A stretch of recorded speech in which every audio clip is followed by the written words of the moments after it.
Welcome to Penrose Learning, where we make understanding easy. You need admin rights and a system restore point. Once done, act now. First, open Settings, go to Windows Update and hit pause for 7 days to stop immediate installs while you work. Next, set your primary network connection to metered so background downloads are prevented. Make sure to note your current update schedule and any critical apps that rely on automatic patches. This helps avoid surprises later. These steps give you breathing room to apply more persistent blocks safely. Once you've paused updates and metered the connection, stop the update engine. Open Services, locate Windows Update WServe, stop the service and set Startup Type to Disabled so it won't restart.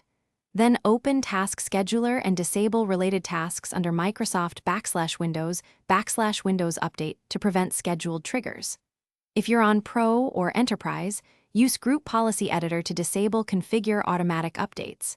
If you're on Home, carefully add or change the No. After making changes, restart your PC and verify settings Windows Update reflects the pause or disabled state. Confirm the service remains stopped. If the system still reconnects, create outbound firewall rules blocking update domains or set the service to manual rather than automatic.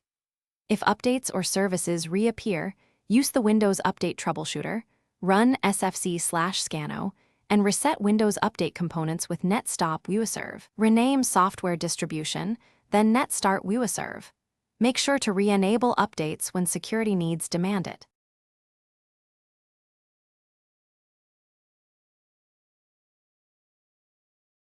Thanks for watching. If this was helpful, leave a like and consider subscribing. See you next time.